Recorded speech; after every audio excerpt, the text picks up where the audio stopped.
it's called Buddhi Yoga? If it's devotional service, well, why do we say Buddhi Yoga specifically? Huh? In 10.8 we saw that. Because what? In 10.8 Krishna said, Huh? the intelligent people take up this. This is the point. Those who are smart, they do this. That's all. Okay, so let's come back to where we're situated today. Now Buddhi Yoga is explained. This is the purport again to chapter 10, text 10. Buddhi means intelligence, and yoga means mystic activities or mystic elevation. When one tries to go back home, back to Godhead, and takes fully to Krishna consciousness in devotional service, his action is called Buddhi Yoga. In other words, Buddhi Yoga is the process by which one gets out of the entanglement of this material world. The ultimate goal of progress is Krishna. People do not know this. Therefore, the association of devotees and a bona fide spiritual master are important. One should know that the goal is Krishna, and when the goal is assigned, then the path is slowly but progressively traversed, and the ultimate goal is achieved. As they say, a problem well stated is a problem half solved. Well, anyway, one may question that if we've identified what the goal is now, but how do we achieve it? This is why Krishna speaks these two verses, according to the Acharyas commenting on them. Let me finish Srila Prabhupada's purport. Two more paragraphs. He says, when a person knows the goal of life, but is addicted to fruitive activities, he is acting in Karma Yoga. When he knows that the goal is Krishna, but he takes pleasure in mental speculations to understand Krishna, he's acting in Jnana Yoga. And when he knows that the goal is Krishna, when he knows the goal and seeks Krishna completely in Krishna consciousness and devotional service, he is acting in Bhakti Yoga or Buddhi Yoga, which is the complete yoga. This complete yoga is the highest perfectional stage of life. Usually when we talk about devotees who are engaging in Krishna consciousness to some degree but still have attachment to material fruitive results, what do we normally call that? Karma Mishra Bhakti. Here Prabhupada is calling it Karma Yoga. And when devotees are more attached to mental speculation than they are to surrendering, what do we normally call that? Jnana Mishra Bhakti if they're devotees, or Jnana Yoga. So it's a little bit subtle distinction there. But Prabhupada says when somebody actually understands that Krishna is the goal and he completely engages in Krishna consciousness in devotional service, the implication here is without any tinge of these other two, then that is called Buddhi Yoga, because this is a smart person. Bahunam janmanamante gyanavam mam prapadyate. Mameva prapadyante. This is the idea. Now Prabhupada finishes his purport. A person may have a bona fide spiritual master and may be attached to a spiritual organization, but if he is still not intelligent enough to make progress, then Krishna from within gives him instructions so that he may ultimately come to him without difficulty. The qualification is that a person always engage himself in Krishna consciousness with love and devotion.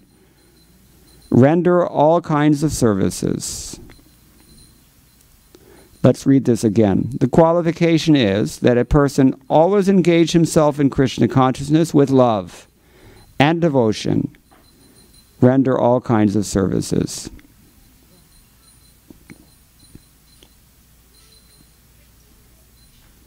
He should perform some sort of work for Krishna, and that work should be with love. He should perform some sort of work for Krishna, and that work should be with love. These sentences are very simple, but they're very, very profound at the same time. This is why we find all throughout Srila Prabhupada's books, including the purport that we just read from chapter 2, Srila Prabhupada uses this shibboleth, transcendental loving service. That's one of them. How many times have we encountered this phrase in Srila Prabhupada's books? Transcendental loving service. What's another one he says? No. For devotional service, he says. Unalloyed devotional service. Let's just take this apart for a moment. We'll unpack this, as they say. Transcendental loving service. Certain components have to be there. Number one, it has to be transcendental. If it's not transcendental, then it's one of these other two that we've mentioned already. It's karma yoga or it's jnana yoga, because it's not transcendental. So it has to be transcendental, Allah, chapter 18. Brahmabhuta prasannatma na shochati na kangshati sarveshu bhuteshu mad bhaktim labhate param. If you want param bhaktim, then this is the qualification. You have to be on the Brahmabhuta platform. You have to have realized that you're not your body. Otherwise, you're most likely going to be impelled to perform karma yoga or jnana yoga because of the conditional nature. Old habits die hard. So that's one thing, transcendental. Second thing, loving. This is the second adjective. Transcendental loving service. Loving means, as Prabhupada says here, we should do some kind of work, and that work should be with love. Bhajatam priti purvakam. This is exactly what is stated here. They worship me. Bhajatam actually doesn't just mean worship. Bhajatam actually means to love. And therefore he qualifies it priti purvakam, full of love, full of affection. You have to actually feel something. And this is what we were discussing last night, bhava bhakti. We'll say more about this in a moment, because the next verse discusses it again. Bhava bhakti, bhava hona chahiye. So, then the final thing is, what? Transcendental, loving service. You have to do something. You have to do something. This is the thing. And Prabhupada is here emphasizing this. He should perform some sort of work for Krishna, and that work should be with love.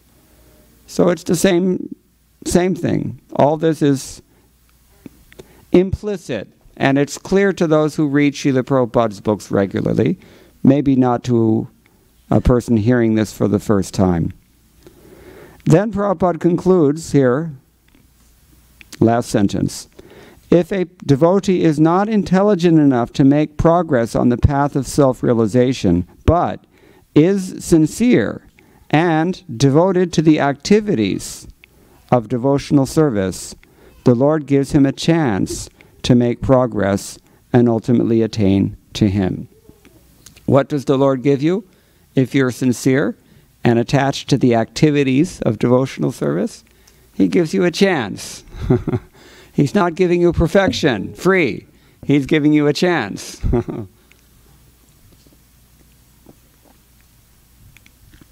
So then one might question, and in fact Vishwanath Chakravarti Thakur does question, so how do devotees attain this? What is mentioned in this verse, or in the last verse for that matter, yesterday's verse? What did we hear yesterday? The thoughts of my pure devotees dwell in me, their lives are fully devoted to my service, and they derive great satisfaction and bliss from always enlightening one another and conversing about me. So how do devotees practically attain this? The answer is given in this verse. I give them the buddhi. I give them the intelligence by which they can come to me. And the implication is that no one else can do this. Only Krishna can do this. So, Baladev Vidabhushan then takes it a step further and says, so how does one understand Krishna? Just through his Guru's instructions. Tam buddhi yogam aham Swabhakta sukha rasiko dadami arpayami yena te mam upayanti.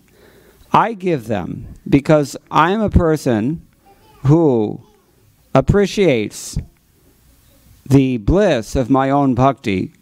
So I give them the buddhi yogam by which they can approach me. Tad buddhi tayaham udbhavayami yathananta guna vibhutim mam grihit vopasya cha prapnuvanti. In this way, Krishna impels us on. Krishna inspires us on in devotional service. And he gives us all the guidance we need. That's described in the next verse. Tesham evanukam partham aham ajnanajam tamaha nashiyami atma bhavastho jnana deepena bhasvata. To show them special mercy. Prabhupada mentions special mercy in the last verse in his purport.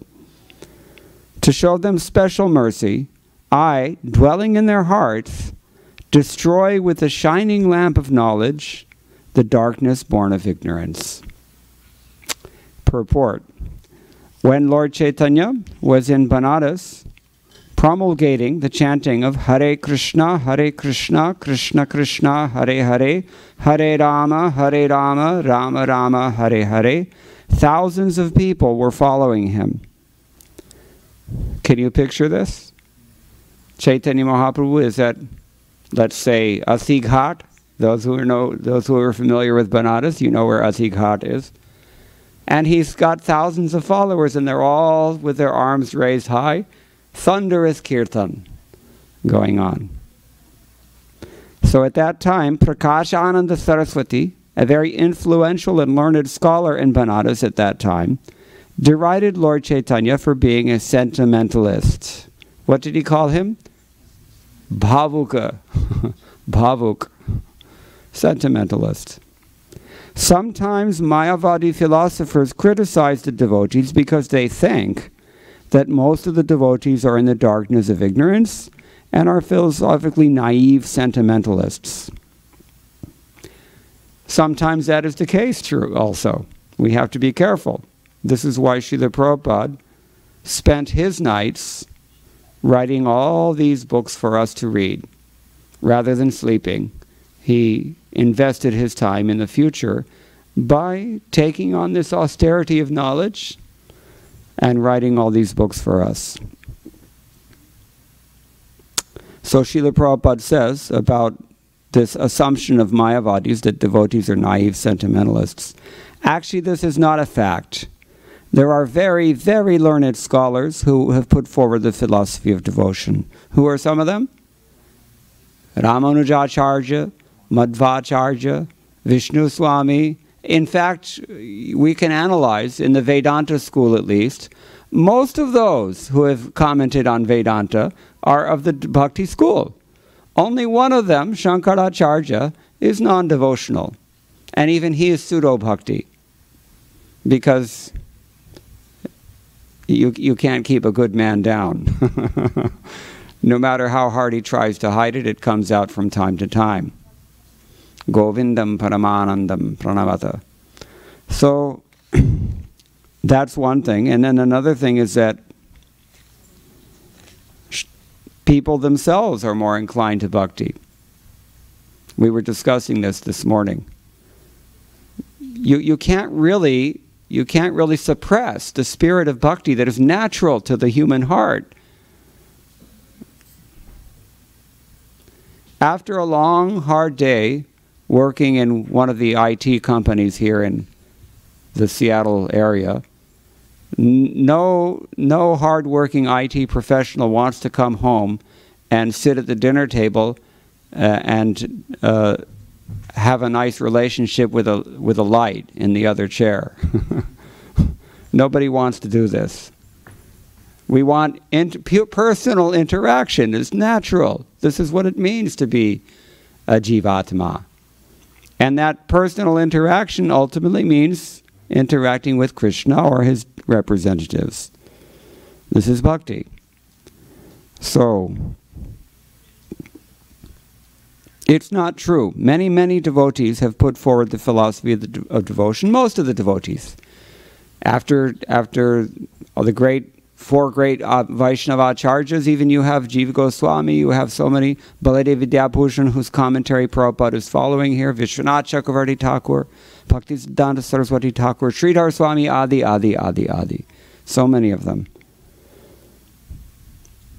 But even if a devotee does not take advantage of their literatures or of his spiritual master, if he is sincere in his devotional service, he is helped by Sri Krishna himself within his heart.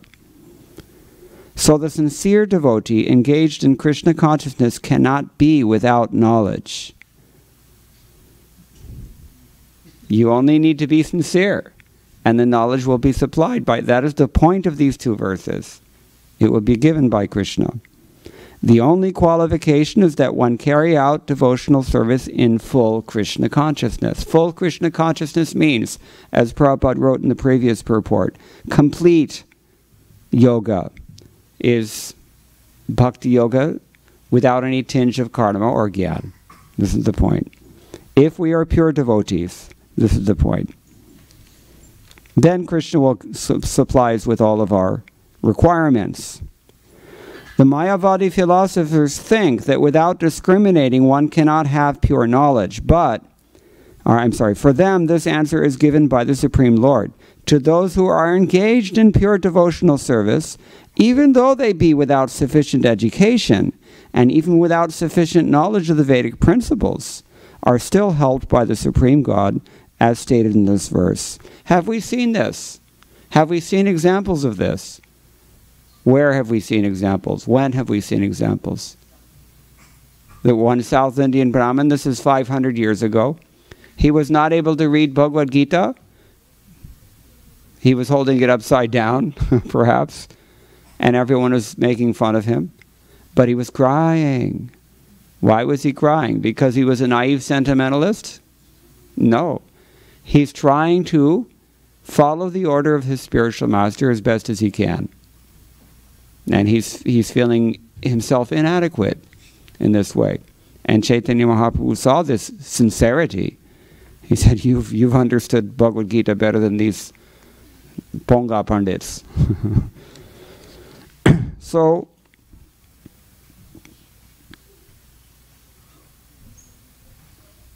this is an important point. Now, another example, more recent example, when Srila Prabhupada, in a hopeless, helpless way, tried to fulfill the order of his spiritual master, where did he come first? When he came to the U.S. Okay, Boston. Uske baad? Where did he end up? In the Bowery, New York City. The very worst neighborhood of New York City. He had to step over the winos who had passed out on the sidewalk in their own vomit. I mean, this is talk about Bahovo Jnana Tapasa Puta Madbhavam Agata. This is really the austerity of knowledge. But the point that I'm making here is that he was dealing with persons who had insufficient education and even without sufficient knowledge of the Vedic principles, to say the least. And yet, some of us are initiated by those persons, because when a person is sincere, you have only to be sincere.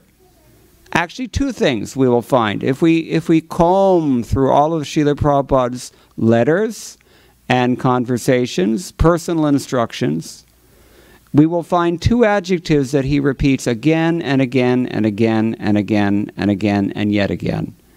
What are they? Be very serious and be sincere. And we found at least one of those adjectives in the last two purports. He's talking about sincerity, being sincere. If a devotee is sincere and engaged in a devotional service, then Krishna will give him all the requirements. This is the point. All right, so Prabhupada continues now. The Lord tells Arjuna that basically there is no possibility of understanding the Supreme Truth, the Absolute Truth, the Supreme Personality of Godhead, simply by speculating.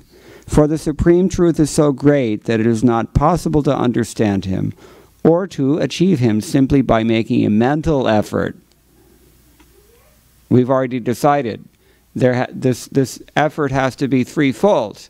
It has to be transcendental, it has to be priti purvaka, and you have to actually do something practical. Just sitting and speculating is not going to do it. Man can go on speculating for several millions of years. And if he is not devoted, if he is not a lover of the Supreme Truth, he will never understand Krishna or the Supreme Truth. Only by devotional service is the Supreme Truth, Krishna, pleased. And by his inconceivable energy, he can reveal himself to the heart of the pure devotee. Where do we find this principle confirmed? So many places in Bhagavad-Gita. What's one such verse? Who can say? Shh. Who can tell one verse that confirms this? Let me read it again, because it's very important. Only by devotional service is the Supreme Truth, Krishna, pleased, and by his inconceivable energy, he can reveal himself to the heart of the pure devotee. Where do we hear this? Bhaktya mam abhijanati, or Bhaktyatvananyaya shakya aham evam vidhurjana ityadi. So many. By his inconceivable energy. Bookmark that term. That's another important one. What is that inconceivable energy? Or maybe I should say, who is that inconceivable energy? Srimati Radharani. And who does she work through? Her representatives. And who is her most accessible representative for all of us? The bona fide spiritual master. This is the point. Okay. The pure devotee always has Krishna within his heart, and with the presence of Krishna, who is just like the sun, the darkness of ignorance is at once dissipated. This is the special mercy rendered to the pure devotee by Krishna. This is mercy. As we were discussing last night, when the forest fire is blazing out of control, as it is at this very moment, what can you do? You cannot do anything. You can pray. That's what you can do. Bas. And Krishna, when he's pleased that the prayer is sincere and serious, then he will come and he will give further guidance, or he will give the chance, as Prabhupada wrote a moment ago. He will give you the chance to make further progress. But you have to do it. You have to do it. He's not going to do it for you. You have to do it. He's going to give you everything you need, but you have to do it. This is the point.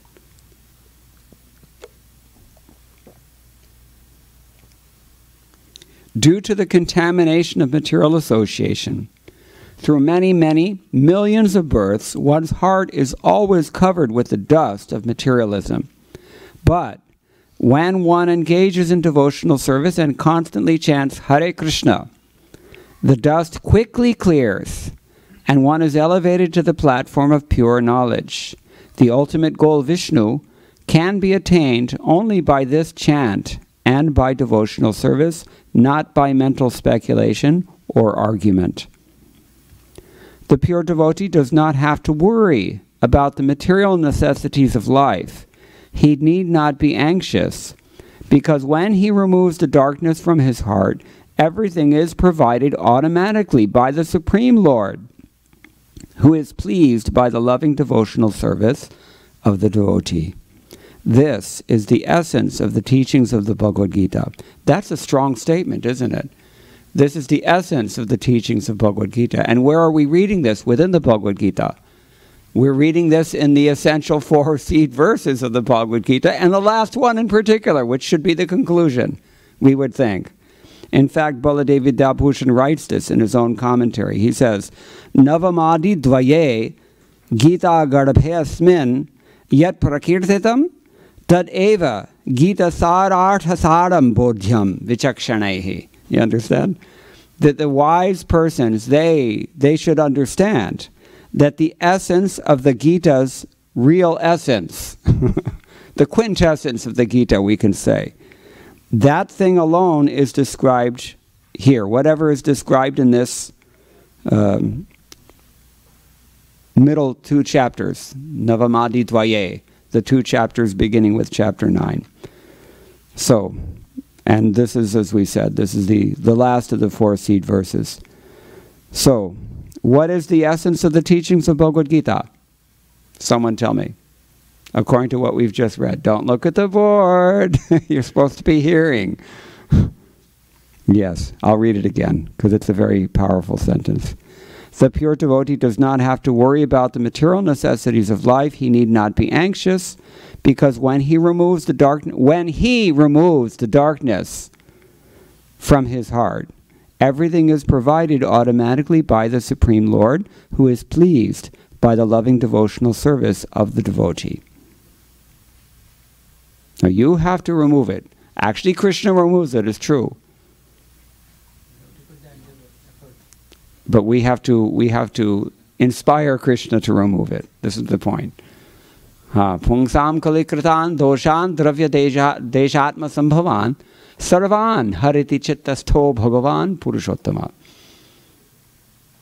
Bhagavan, within our hearts, he will remove everything. But when does he remove everything? When he sees that we're sincerely hearing and chanting his holy name. Very. Shrinvatam sukatha Krishna punya shravana kirtana hridi antasto hyabhadrani vidhunoti sursatam. When we are suhrit and satam, maybe that's another way of saying serious and sincere, with a little, taking a little leeway.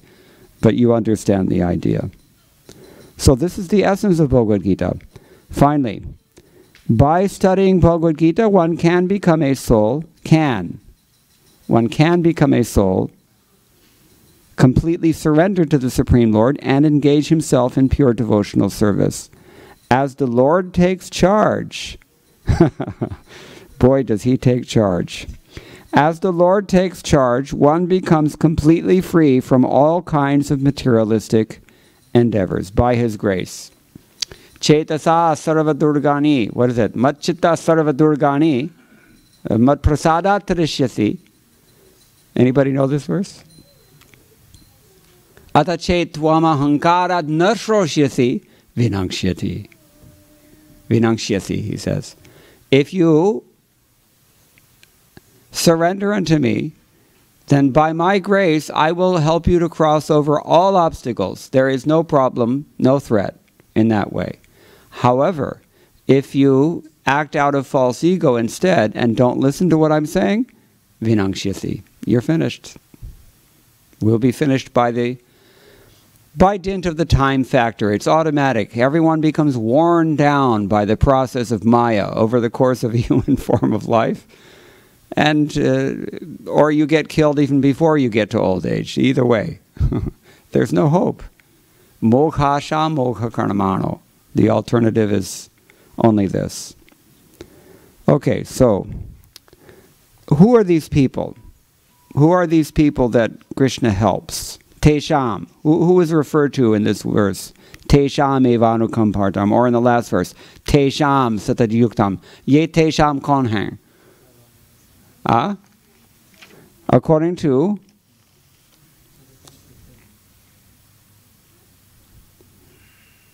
Vishwanath Chakravarti Thakur, he says, Natu anyesham yoginam. Not the other people, like the karmis, the gyanis, and the yogis. Not them. So who is it? Mam vina pranan dhartam asamarthanam marekantinam eva. Natu sanishtanam. Baladev Vidyabhushan says, it is the people that were referred to back in text number 9. Madchitta madgata prana. Do you remember what we said about madgata prana? What does it mean? They cannot live without me, like a fish cannot live without water. Here Krishna says, Tesham, those people, to them I give this intelligence. Tesham eva anukampartham. So what is anukampartham? What does that mean? Vishwanath Chakravarti Thakur says, Yena prakarina syat kapi chintana karya. You should not have any kind of worry for anything. There is no cause for any kind of anxiety. Somehow or other, I'm going to do the needful. Yena prakarina. Somehow or other, I will do it. It is not meri zimmedari hogi. So, aham, therefore he says, aham eva yatamana, or Baladev Vidyabhushan says, aham implies, aham eva nashayami. We'll get to that in a moment. The point is that I alone do this. This is what Krishna is saying. What does he do? Agyana jam tamaha nashayami. I destroy that agyana jam tama. What is that darkness born of ignorance? Agyana jam tama. Ramanujacharya says, Jnana virodhi prachina karma rupa jnana jam. Mad vyaktirikta purvabhyasta vishaya pravanya rupam tamaha. The ignorance that takes the form of attachment to sense gratification, attachment which is essentially apart from me, non-devotional. How many people in this room have non-devotional activities sometimes? You don't have to raise your hand. We all know. Sometimes we're doing things that are only for us, and we know that this is not for Krishna, this is for me. This is what he's talking about. This is what he's talking about. So, jnana virodhi prachina karma rupa ajnanajam. Where does this come from, this tendency? It is born of the ignorance that takes the form of ancient karma that opposes the cultivation of jnana. Jnana is higher than karma. They're both mundane in the sense that they're both non-devotional. But karma is of a more gross attachment, gross material sense gratification, material activities. And jnana is also there. And so here he says, Jnana virodhi prachina karma rupa jnanajam. This is Ramanujacharya's opinion. Talking about what is this ajnanajam tama? Darkness, born of ignorance. Vishwanath Chakravarti Thakur says, Jnanam madeka prakashyatvan na sattvikam nirgunatvepi bhaktyuttha jnanatopi lakshanam vilakshanam yatadeva. Things that are against the things that obstruct the development of bhakti. This is what he's talking about. Whether it's nirguna attachment or attachment to sattva guna or whatever it is. This is his point. Baladev Vidyabhushan says, Jnana virodhi anadi karma rupa jnanajam. Much the same as Ramanujacharya has said. Maranya vishaya spriha rupam tamaha. That darkness which takes the form of some aspiration that is in the realm of sense gratification and is apart from Krishna. This is what Krishna destroys. You ready to have Krishna destroy this for you? All right, so nashayami. Ahameva nashayami. I alone do this, Krishna says. And then he cites, Vishwanath Chakravarti Thakur cites chapter 9, text 22. Anybody know? Remember offhand? Ananyas chintayanto mam ye janaha paripasate tesham nityabhyuktanam yogakshemam vahami. Aham nashayami and aham vahami. It's essentially the same thing. It's like anvaya vyatireki nyaya. You're looking at it positively or negatively, but it's the same process. What does it mean? Those who worship me with exclusive devotion, meditating on my transcendental form, to them I carry what they lack and I preserve what they have. Now listen to Srila Prabhupada's purport. It is fascinating. The way that he talks about this, because it ties exactly into the point we've already made here. One who is unable to live for a moment without Krishna consciousness. Have we heard this before? Madgata prana, in other words. Cannot but think of Krishna 24 hours a day, being engaged in devotional service by hearing, chanting, remembering, offering prayers, worshipping, serving the lotus feet, rendering other services, cultivating friendship, and surrendering fully. unto the Lord. Such activities are all auspicious and full of spiritual potencies, which make the devotee perfect in self-realization, so that his only desire is to achieve the association of the Supreme Personality of Godhead. That carries us back to what we said before about devotional service. Transcendental hona chahiye, pehle, no? First it has to be transcendental, because if it's not transcendental, there's no way you can desire only devotional service. This is the implication here.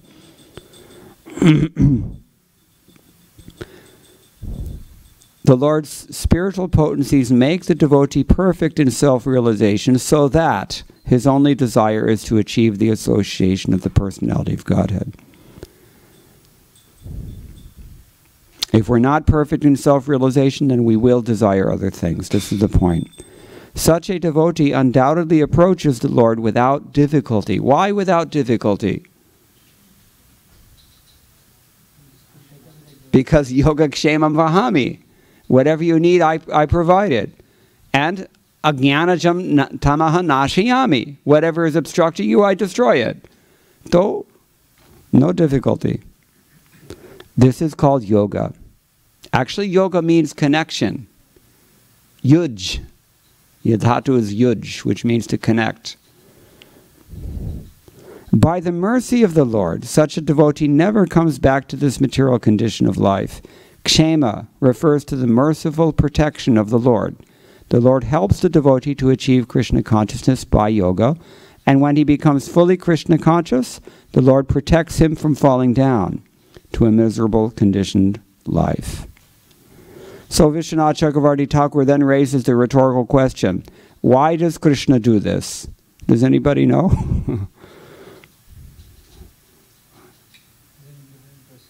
He's not doing it out of duty. He's doing it out of love. This is a personal exchange. It is a direct, personal reciprocation with the Supreme Lord. It is not like karma.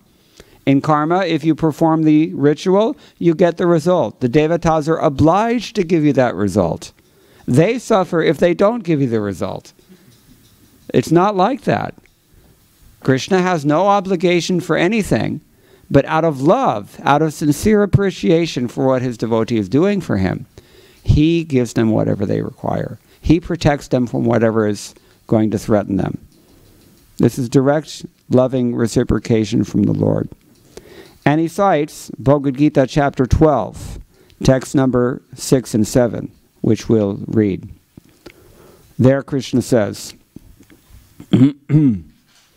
but those who worship me, giving up all their activities unto me and being devoted to me without deviation, engaged in devotional service and always meditating upon me, having fixed their minds upon me, O son of Pritha, for them I am the swift deliverer from the ocean of birth and death. Yetu sarvani karmani mayi sanyasya matparaha. Matpara, this is the idea. Ananyenaiva yogena mam dhyayantu upasate tesham aham samudharta mrityu sangsara sagarat bhavami nachirat partha mayyaveshita chetasam. These are synonyms for the words that we've already heard. Mayyaveshita chetasam sounds a lot like matchitta, doesn't it? Madgata prana ityadi. These are the ideas that he's saying. That verse is cited by Vishwanath Chakravarti in his commentary on chapter 9, text 22. And it also suggests something that is stated in the Brahma Sutra. Vishesham chadarshayati means all the particulars of your spiritual form and your relationship with the Supreme Personality of Godhead. He will help you with all of these things. Kyon? Because he is Atma Bhavastha. This is the next thing. Atma Bhavastha. What does Atma Bhavastha mean? How has Prabhupada translated it here? Let's look in his word-for-word synonyms. Atma Bhava, within their hearts, stha, situated. So,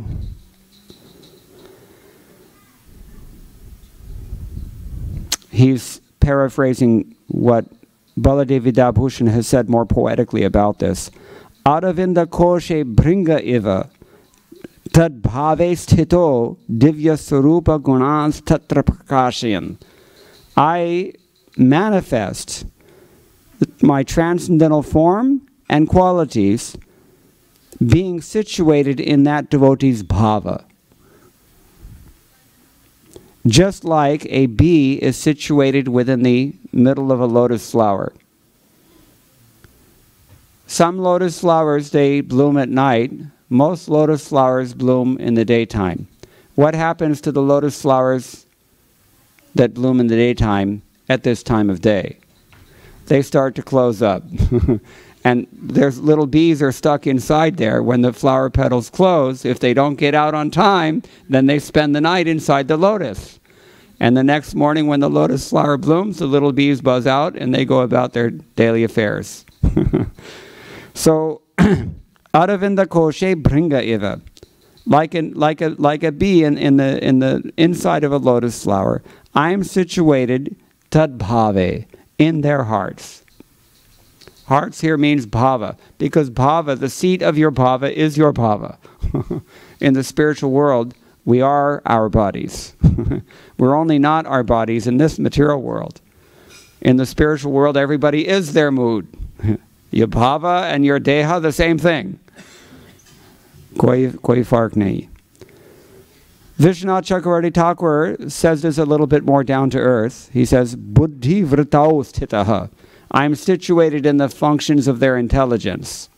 Ramanujacharya also says likewise, Mano vritau vishayatayavasthito. I am situated in the workings of their minds. But it amounts to the same thing. So this is the important thing.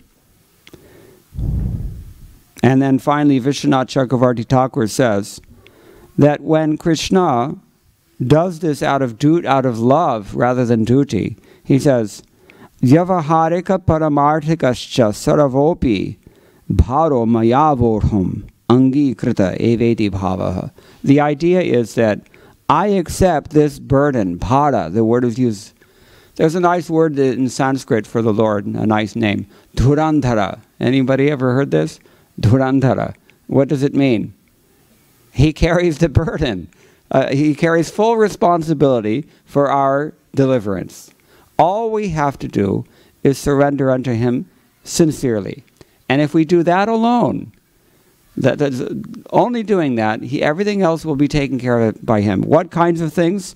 Vyavaharik things. Prabhupada mentions this in his purport. Here he says, the pure devotee does not have to worry about the material necessities of life. That's vyavaharik. So, vyavaharika paramarthikascha sarvopi bharo mayavorhum, Krishna says. The whole thing, your spiritual requirements, your material requirements, I take care of all of it. This is Krishna. If we simply surrender, if we become the devotees that are described in text number 9. Matchitta madgata prana bodhayanta parasparam kathayantascha mam nityam tushyanti cha ramanti cha. Hopefully we saw the other night how deep those words are. But these are such encouraging things in these last two verses. To those who are constantly devoted to serving me with love, I give the understanding by which they can come to me. To show them special mercy, I, dwelling in their hearts, destroy with a shining lamp of knowledge the darkness born of ignorance. So be sincere. Chant Hare Krishna, Krishna Krishna, Hare Hare, Hare Rama, Rama Rama, Hare Hare. Like you mean it. And Krishna will reciprocate. Always He reciprocates. Invariably He will reciprocate. And this is how He reciprocates. All right, we'll stop here. Does anybody have any questions or any comments on any of these topics?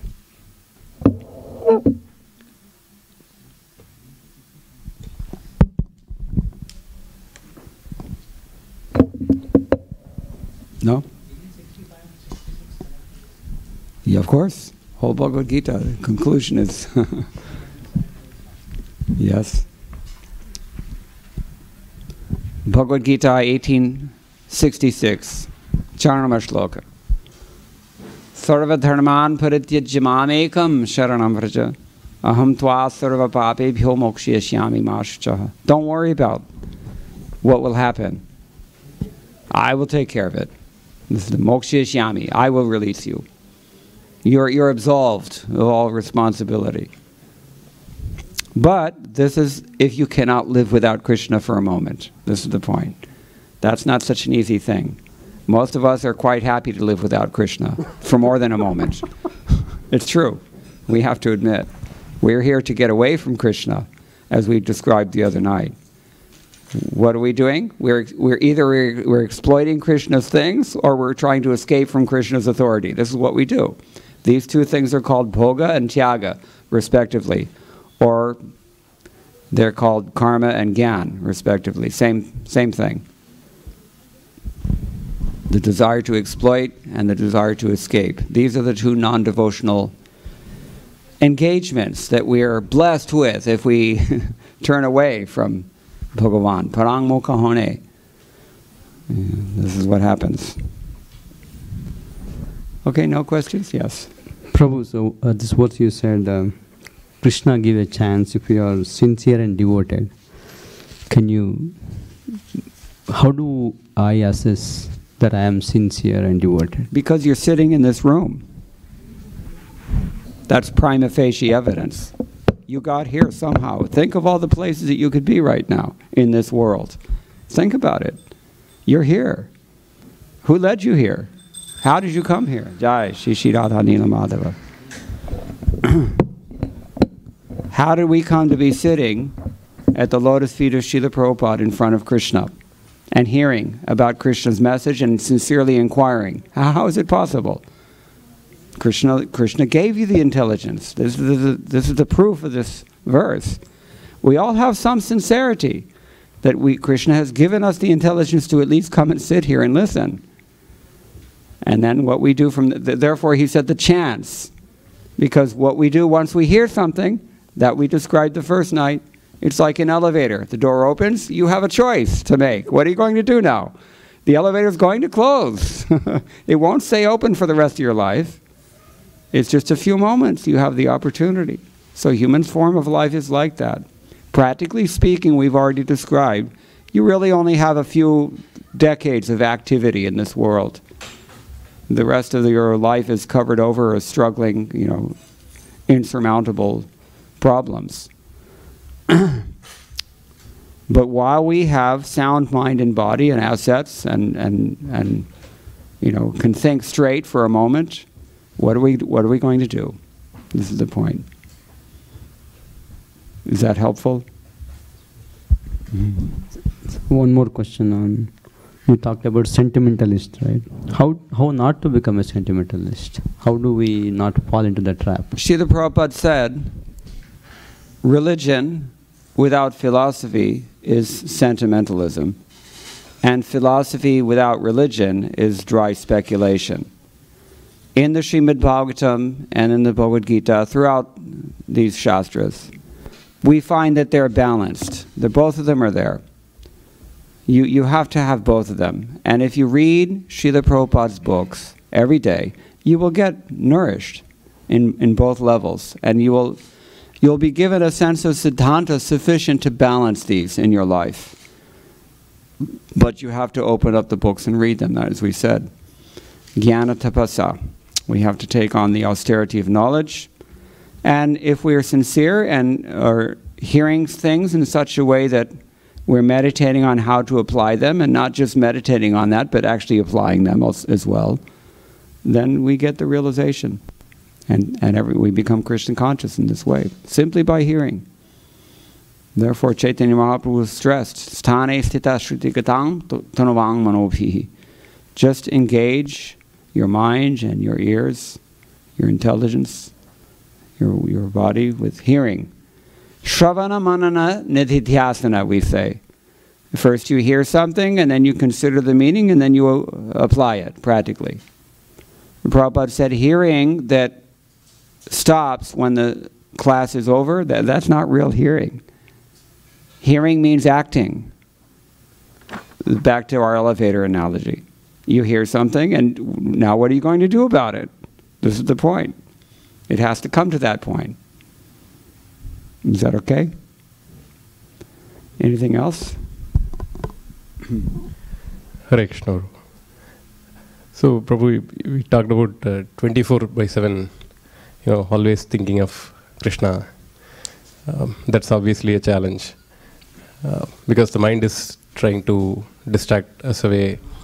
And it's a challenge in the beginning because we're like, when you set your alarm clock a little too early, the first impulse is just to smack the snooze button or something like that.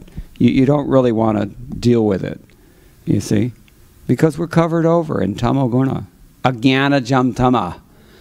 But if we are sincere, and if we have intelligence, and if we are inspired, then we push on. We make advancement somehow, and that is when Krishna helps us. When we take a step towards Krishna, he takes 10 steps towards us. This is the idea. And also the period of difficulty in which this is austere, it's really only in the beginning stages of bhakti. So if we open up Srila Prabhupada's books and read that there are 8 or 9 stages that we have to strategize with in this short few decades that we have as human beings, then we can develop a strategic plan, if you will, and consider that somehow or other I have to push through this stage of anartha nivritti, and then all the obstructions will be gone. Because anartha nivritti means those obstructions are gradually being removed, and this is how he does it. These 2 verses, Krishna describes the process of anartha nivritti. He does it.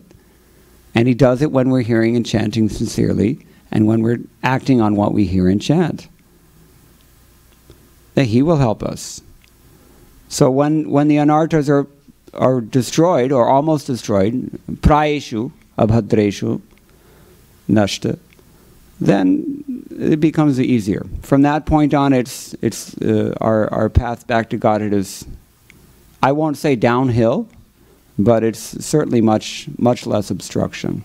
So if we keep this perspective in mind, then it's a lot more inspiring. It's kind of like if you're in Saturn.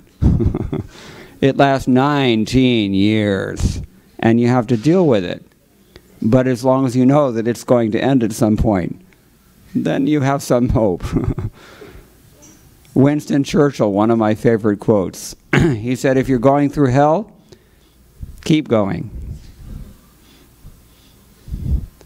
The idea is that everything is temporary, everything will pass. So this anartha nivritti hell that we have to deal with while we're neophytes struggling to assimilate devotional service, it will pass if we just stay the course. Therefore we say, Shri Guru Charane Rati Eshe Uttamagati Jai Prashade Pure Sarva Asha. Everything. Is that okay? Yes, Prabhu. Yeah, the main challenge is weak-heartedness, lack of strength. Hridaya Daurabalyam, Krishna says. Yeah. So that's where, how do we get that strength? Weak-heartedness means actually insincerity. We're not sincere. Which is to say we're sincere about something other than Krishna. Because everybody's sincere. We all have 100% faith. We all have 100% sincerity. We all have 100% devotion, but where is it going? This is the problem. It's bohu shaka hyanantasha buddhayo avyavisainam. For those people, samadhau nividhyate. Krishna says samadhi is not enjoined for such people. Vidhyate. Bhave prayog. See? This is our problem. Or Gaur Govinda Maharaj used to say, it's like we're grabbing onto a tree with all our might, holding on, and saying, let me go, let me go. This is what we do.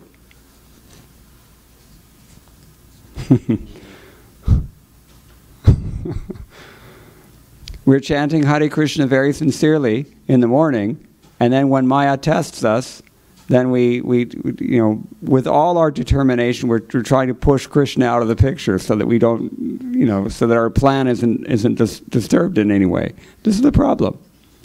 Insincerity only. It's insincerity. That's why we chant Hare Krishna, Krishna Krishna, Hare Hare, Hare Rama, Rama Rama, Hare Hare. The intelligence alone is not going to do it. If you memorize all these shastras, that's fine. It's necessary even, but alone that's not going to do it. The heart has to be purified. What is there was one doha in Vrindavan. What is it said? And I don't remember the bridge, but the idea is that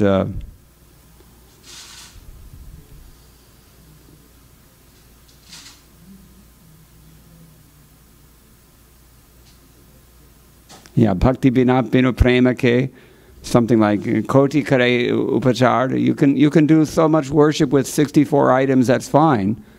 But if you're not chanting the holy name, if there's no prema, what is the use? And if you're not chanting the holy name, hiya no hoy sanchar. The heart is not going to change. You see? This is necessary. Harinama Sankirtana. In this Kali Yuga, this is the process. And all of what we read, and all of what we hear, and all the vidhis that we follow in Bhakti Yoga, it's only meant to bring us to this point of begging the holy name to take us back. Only. Simple thing. But we're opposed to it. This is the problem. We're actually envious. And the sooner we can fess up to that fact, the better we'll do. This is the root cause of all of our insincerity. We're divorced from the holy name. This is the problem. Is that okay? Yes. Thank you. Anything else?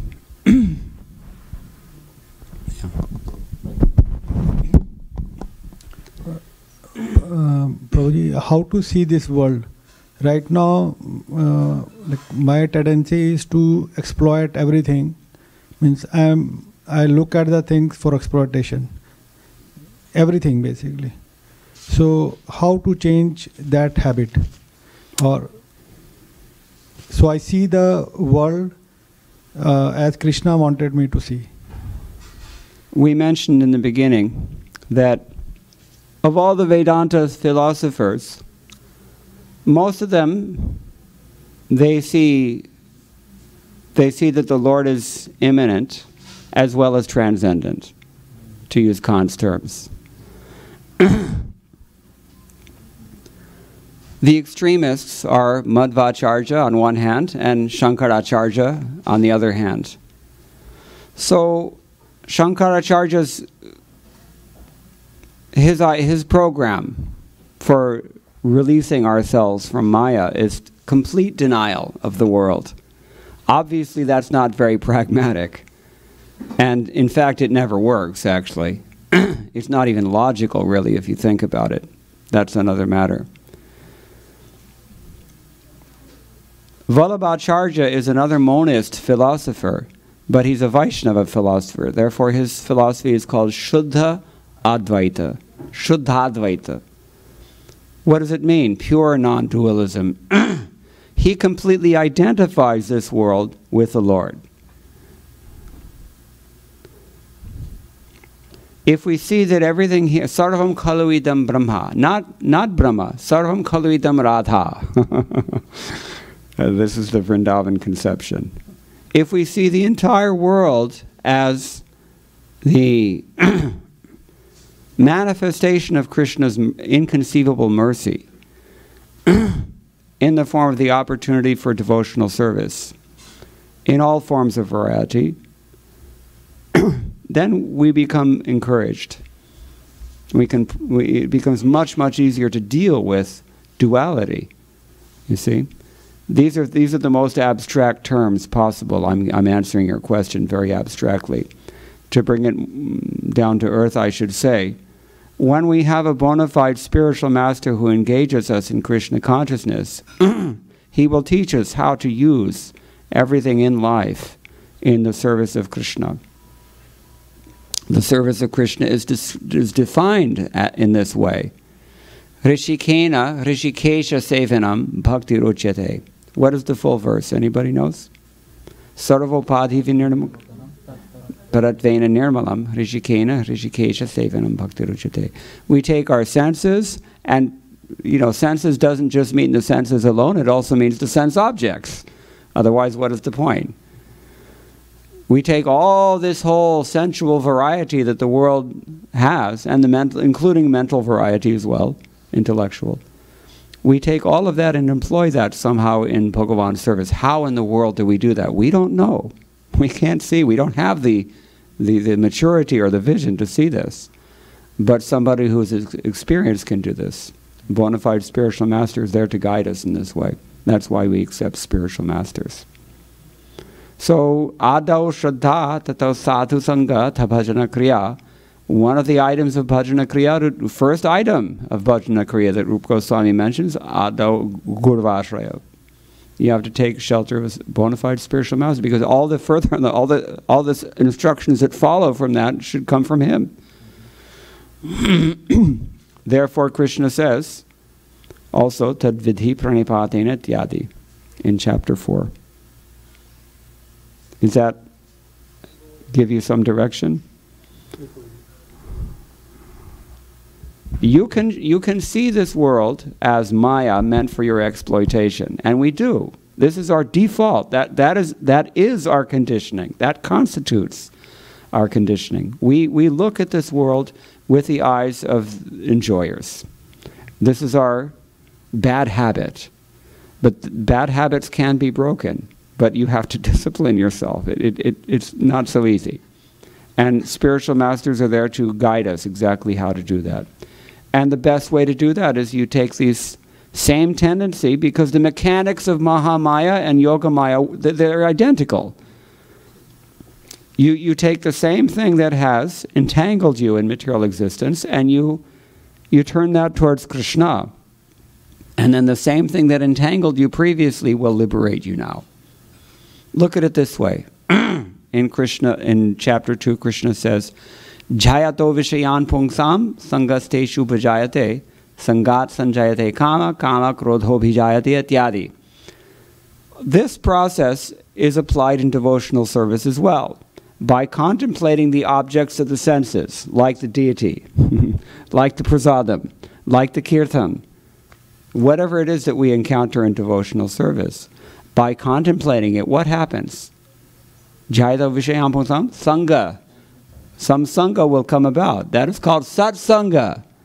And from that Sangat, Sanjayate, do you want to desire to advance in spiritual life? This is where it comes from. That is real desire. Jahan kama hai, Rama nahi. That is only true in this material world. But in the spiritual world, yam krodha kama sahaja pranayadi bhiti vatsalya moha guru gaudava sevya bhavaihi ityadi. Lord Brahma says. The same things. The kama, the krodha even. Everything. Everything can be employed in Krishna's service, but we require guidance because we're too conditioned to see. It's like we're intoxicated. You can't drive when you're intoxicated. You have to have a designated driver, you see. So that is the bona fide spiritual master. We're all dizzy. Chakkar. We're all dizzy by Maya's potency, but the spiritual master can show us, or at least guide us, or at least hold our hand and pull us through somehow or other. Mercy. But you got to submit to that mercy and get it. This is the thing. Is it okay? Giving some idea. Anything else? No, Bajay. Okay, so then we'll stop here. Thank you very much. All glories to Srila Prabhupada.